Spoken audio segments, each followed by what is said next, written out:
Alright, vamos a hacer lo que yo siempre hago para el canal de YouTube. Credits are rolling. I'm gonna talk about the game as the credits roll. I just beat Metal Gear Rising Revengeance on very hard mode. It took me about, I would say 5, 10 plus 4, 14 hours. 14 hours for this playthrough. This game is brilliant. It's crazy.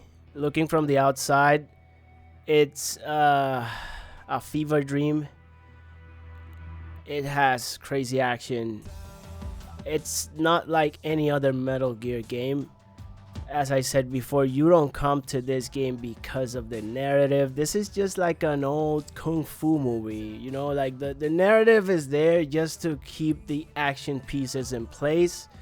The most memorable things you get from this game are the bosses and the crazy wacky lines.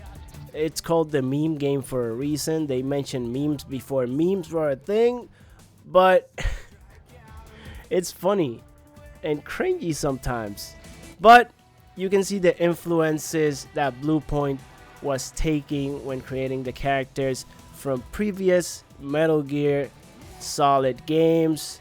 I could see a character in here that was the Ocelot of the game.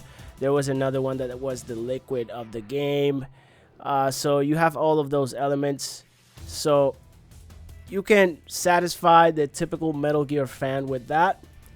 But most of all, this game brought a new audience back in 2013.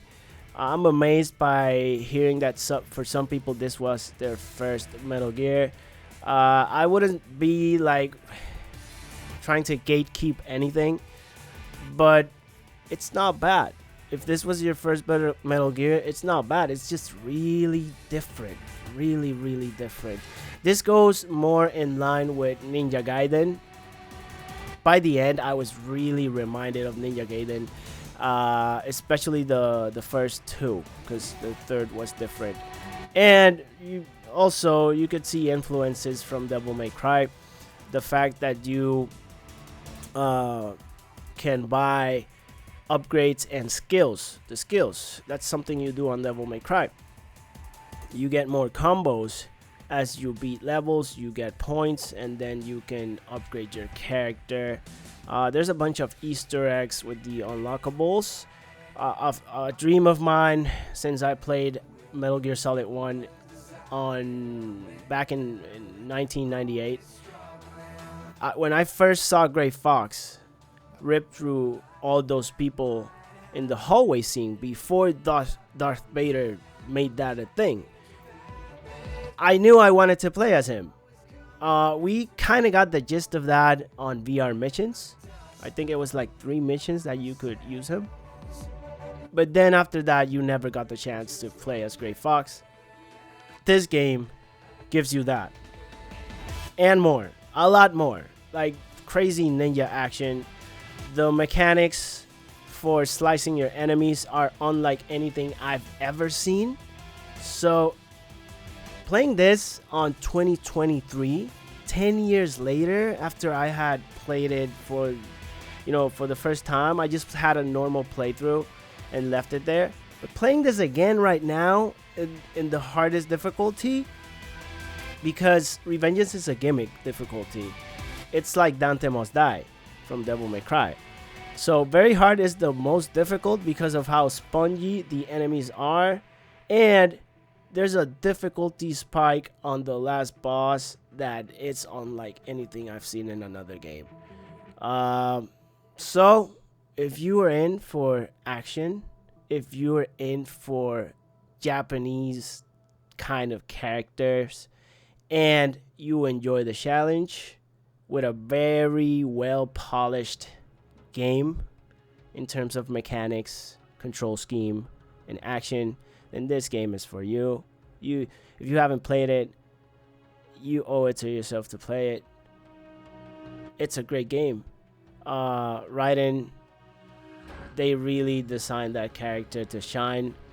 Sam is a fan favorite.